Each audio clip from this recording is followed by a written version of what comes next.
In the western reaches of what would later become Montana Territory, the year 1863 brought a summer marked by unusual clarity and light.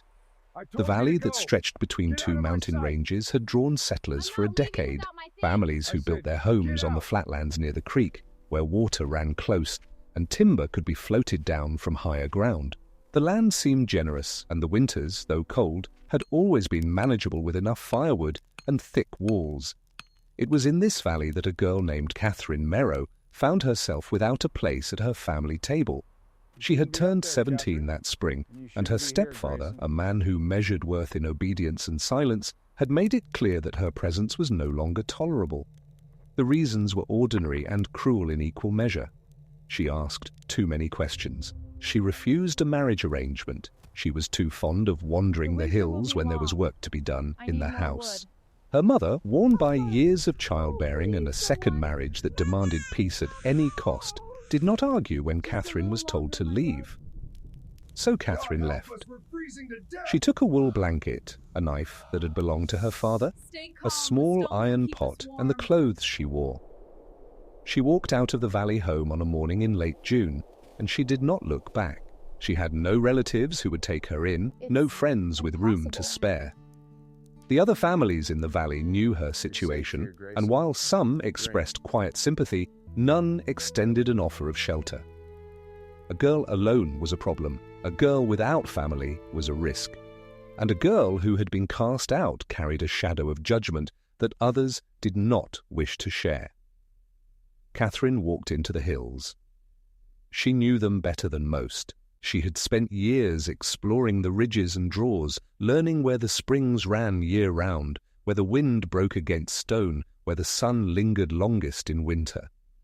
She knew that the valley, for all its apparent abundance, lay in a cold pocket. She had noticed in winters past how the frost settled there and stayed, how the temperatures in the flatlands dropped lower than they did on the slopes above. She had watched smoke from valley chimneys hang in the air, trapped by cold air that pooled and refused to move. She chose a hillside that faced south and east, a place where a ridge of granite broke the surface and offered both shelter and thermal mass. The valley families, hearing of her intention, thought it foolish. To carve a home into a hillside was a task beyond a lone girl. To live in such a place was to invite cold, dampness, and collapse. Stone was no friend to warmth, they said. Wood was what kept people alive. A cabin built properly with thick log walls and a good chimney was the only sensible answer. Catherine did not argue. She simply began. If you are watching this story unfold and you feel something stirring, something that recognizes the quiet strength it takes to begin alone, I would be grateful if you would take a moment to leave a like on this video. Subscribe if you find yourself curious about what happens when preparation meets doubt. And if you would, leave a comment telling me what city and country you are watching from. It matters to know that these stories reach across distance and time. Catherine started by studying the hillside. She did not dig randomly. She walked the slope in all weathers, marking where water seeped, where stone was solid, where cracks suggested instability. She chose a location where the granite rose in a smooth face, angled slightly back into the hill. The stone there was dense and unbroken. She could see the layers in it, the way the rock had formed under ancient pressure. It would not crumble. It would not shift. She began with a simple scraping, using a sharp stone to mark the outline of an opening. The work was slow. She had no iron tools beyond her knife, and she learned quickly that granite did not yield to impatience.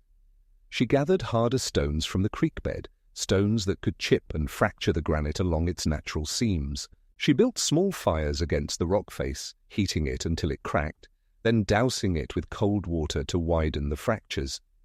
The method was old, older than any memory in the valley, but it worked. She worked through the summer. Each day she carved a little deeper. She created an entrance barely wide enough for her shoulders, a deliberate choice that would hold heat and keep wind from penetrating. Inside, she hollowed a space that followed the natural layers of the stone, cutting back into the hill at a slight upward angle so that any moisture would drain outward rather than pooling within. She did not try to create a grand room. She made a space that was enough, a place to sleep, a place to sit, a place to keep fire. She ate what she could forage, wild onions, berries, roots that required hours of preparation to become palatable. She set snares for rabbits and learned to move quietly enough that grouse did not startle until she was within arm's reach. She was hungry often, but hunger was a patient teacher. It taught her to waste nothing. It taught her to observe. As the summer passed, she began to shape the interior of her hillside shelter with greater care.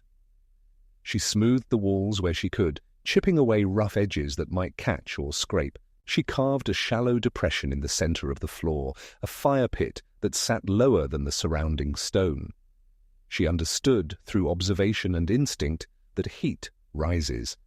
If she kept her fire low and her sleeping platform raised, warmth would gather where she needed it. She built a sleeping platform from flat stones, layered carefully and packed with clay. She dug from a seam further down the hill. The clay, when dried, held the stones in place and created a surface that absorbed heat during the day and released it slowly through the night. She lined the platform with dried grasses and the wool blanket, and she found that even without fire, the stone held a memory of warmth that lasted hours into darkness. She carved ventilation channels. This was a piece of knowledge she had puzzled over for weeks. Fire needed air, but air meant drafts, and drafts meant cold. She studied how smoke moved, how heat traveled, how the hillside itself breathed. She carved 2 narrow channels that ran upward through the rock, angled so that smoke could escape, but wind could not drive down into the living space. The channels were no wider than her wrist, and they emerged on the hillside above, hidden among scrub and stone, so that no casual observer would see them. People from the valley came occasionally to watch. They did not offer help, but they did not interfere. They brought a kind of curiosity that bordered on concern. A woman named Mrs. Halleck, who lived nearest to the base of the hill, sometimes left a bundle of food at the trailhead, bread, a few eggs, once a small sack of cornmeal. Catherine accepted these offerings without pride or shame. She understood they were not given out of approval, but out of a discomfort with watching someone slowly fade from hunger. A man named Grayson, who worked timber in the high country, stopped one afternoon in late August. He watched Catherine working at the entrance to her shelter, chipping away stone with methodical precision. He asked her why she did not simply build a cabin like everyone else. She paused, wiped sweat from her forehead, and told him that wood burned in fires and rotted in damp. Stone did neither. He nodded slowly, unconvinced, and said that stone was cold. She replied that stone held heat if you knew how to give it heat to hold. He left without further comment, but he did not mock her. There was something in her certainty that unsettled easy dismissal. By September, Catherine had carved a space large enough to stand in at the center, with walls that curved gently back toward the sleeping platform. The floor was level, the fire pit was functional, the ventilation channels drew smoke upward without fail. She began to gather firewood, not in the vast quantities that the Valley families stockpiled, but in carefully chosen pieces. She wanted hardwoods that burned slowly and coals that lasted. She wanted dense, dry fuel that would give sustained heat rather than quick flames. She also began to gather stones, not from the hillside, but from the creek, where water had tumbled them smooth and round. She carried these stones up the hill in a sack made from woven bark, trip after trip, until she had a pile outside her entrance. She placed these stones around the perimeter of her fire pit, and when she burned fires, she let the stones heat until they glowed faintly in the darkness. These stones, she learned, could hold heat for an entire night. If she woke cold, she could move one closer to her sleeping platform, and warmth would radiate into her blanket and bones. She also carved a small alcove into the stone wall, a niche where she could store food and keep it dry. She learned to preserve what she foraged, drying berries in the sun, smoking small portions of meat over low fires, storing roots in cool stone compartments where they would not spoil. She made herself a second blanket by trapping enough rabbits to stitch their pelts together, a tedious task that took weeks, but resulted in a covering that was light and remarkably warm. In October, the aspens turned gold, and the air began to carry the weight of coming cold. The valley families brought in their final harvests and began the work of winter preparation. They chinked their cabins, stacked firewood in towering piles, and butchered animals for meat that would freeze and keep. There was a rhythm to it, a collective understanding of what was needed. Catherine continued her own preparations. She gathered pine boughs and layered them across the entrance to her shelter, creating a curtain that could be moved aside, but that blocked wind when it blew. She wove a mat from reeds and bark that she could roll down over the entrance at night, an additional barrier that trapped warm air inside. She tested her system repeatedly, building fires and monitoring how heat moved through the space, how smoke exited, how cold air was kept at bay. She noticed something that surprised her. The stone walls, once heated, did not cool quickly. The thermal mass of the granite absorbed warmth from her small fires and released it slowly, steadily, throughout the night. She did not need large fires. She did not need constant feeding of fuel. A modest fire, maintained for a few hours in the evening, was enough to keep the entire space comfortable until morning. She also noticed that the hillside position protected her from the worst of the wind. Storms that roared through the valley and rattled the wooden cabins below barely touched her hillside. The ridge above broke the force of the wind, and the slight overhang of stone above her entrance created a pocket of stillness. As November arrived, the first snows fell. They were light, exploratory dustings that melted within days. The valley prepared for deeper cold. Families spoke of the coming winter with the careful optimism of people who had survived previous seasons and expected to survive another. There was no reason to think otherwise. Winters were hard, but they were known. Firewood and thick walls had always been enough. Catherine, in her hillside shelter, felt a growing unease that she could not name. The air tasted different. The sky held a color she had not seen before, a pale, brittle blue that seemed stretched thin. The birds left early, and the squirrels worked with a frantic energy that spoke of something beyond ordinary preparation. She did not speak of this to anyone. She simply continued her work. She carved additional storage into the stone, small compartments where she kept dry tinder, extra food, and a reserve of the smooth creek stones she used for heat retention. She tested her ventilation channels again and again, making sure they would not freeze shut or become blocked by snow. She gathered more firewood, choosing pieces that would burn long and hot, and she stacked them inside her shelter rather than outside, where they might become buried or damp. In late November, the wind shifted.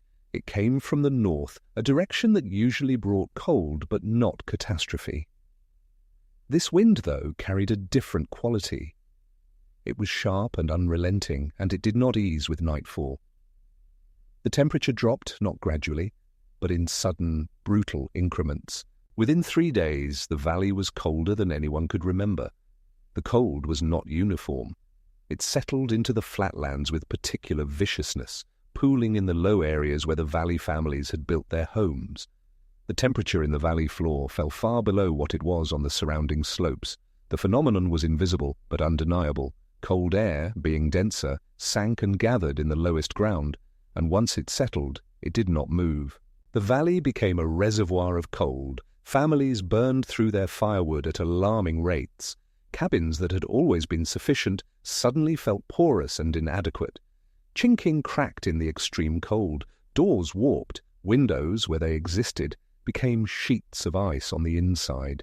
People wore every piece of clothing they owned and still shivered through the nights. Children slept in groups huddled together for warmth. Fires roared in hearths, but the heat seemed to vanish into the walls and the cold air that seeped through every gap. The cold lasted. Days became a week. A week became 2.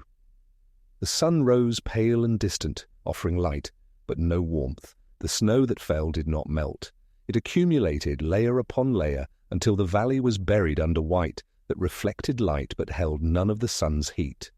Livestock, sheltered in barns, huddled together and breathed clouds of frost. Some did not survive. On the hillside, Catherine woke each morning in stillness. Her shelter, carved into the thermal mass of the granite, held warmth with a stubbornness that defied the outside cold. She built a small fire each evening, no larger than what would fit in both her hands, and she let it burn down to coals. The stones around her fire pit absorbed the heat. The stone walls absorbed the heat. The stone floor absorbed the heat, and through the night that heat radiated back into the small space, slow and steady and sufficient. She did not suffer. She was not uncomfortable. She slept under her 2 blankets, and she woke without frost on her breath. The temperature inside her hillside shelter remained tolerable, even pleasant, while the valley below descended into a cold that tested the limits of human endurance. She did not know in those first weeks how severe the situation had become below. She ventured out only briefly, gathering snow to melt for water, checking her woodpile, and then retreating into the warmth of stone. She had no reason to go to the valley. No one there had wanted her presence in easier times. But the valley began to notice her. Smoke from her ventilation channels was minimal, barely visible, yet it was constant, a thin thread of warmth escaping into the frozen air. People began to wonder, how was she surviving? Was she even alive? Some assumed she had perished, and that what they saw was the last remnants of a final fire. It was Grayson, the timberman, who climbed the hillside in the 3rd week of the cold. He struggled through drifts that had piled against the lower slopes, and he arrived at Catherine's entrance exhausted and half-frozen. He called out, uncertain, and Catherine emerged from behind the pine bough curtain and the woven mat. She looked well, not thin, not frostbitten, not desperate. She looked at him with calm eyes and asked if he needed to come inside. He nodded, unable to speak, and she moved aside to let him enter. The warmth inside shocked him. It was not the fierce, immediate heat of a roaring fire. It was a gentle, pervasive warmth that seemed to come from everywhere and nowhere. The stone walls radiated it. The floor radiated it. The air itself felt soft and forgiving. He stood in the center of the small space, turning slowly, trying to understand what he was experiencing. Catherine offered him water, melted from snow and warmed by the heated stones at the edge of her fire pit. He drank, and his hands stopped shaking. She offered him a place to sit on her stone platform, and he sat, feeling the warmth rise up through his legs and back. He asked her how this was possible. How was she warm when the entire valley was freezing? She explained, simply and without pride, that stone held heat, that the earth itself was warmer than the air in winter, that by carving into the hillside she had placed herself within a mass that resisted temperature change. She showed him the fire pit, the arrangement of the heated stones, the ventilation channels that allowed smoke to escape without allowing cold to enter. She explained that she did not fight the cold with overwhelming fire. She worked with the nature of stone and heat and patient observation. Grayson listened. He stayed for an hour, warming himself, and then he made his way back down the hillside. He did not speak of what he had seen immediately. The experience felt too strange, too contrary to everything he had been taught about shelter and survival. But others noticed his recovery. They noticed that he had returned from the hillside alive and well, and they began to ask questions. Word spread, quietly, that the girl in the hillside was not suffering, that her shelter, the one they had dismissed as foolish, was somehow warmer than their thick-walled cabins. A few others made the climb. Mrs. Halleck came, bringing her youngest child, who had been coughing for days in the relentless cold of their valley home. Catherine let them inside. The child stopped coughing within an hour, soothed by warm air that did not sear the lungs. Mrs. Halleck sat on the stone platform and wept, not from sadness, but from the relief of simply being warm. Catherine did not gloat. She did not lecture. She simply shared the warmth that her shelter provided. She explained, when asked, how she had built it, what principles she had followed, what observations had guided her. She spoke in the same calm, factual tone she had always used, and people listened in a way they had not listened before. The extreme cold lasted 6 weeks. It broke finally in early January, retreating as suddenly as it had arrived. The valley families emerged from their homes exhausted, depleted of firewood, and chastened by an experience that had pushed them closer to disaster than they cared to admit. Cabins that had seemed solid now showed their weaknesses.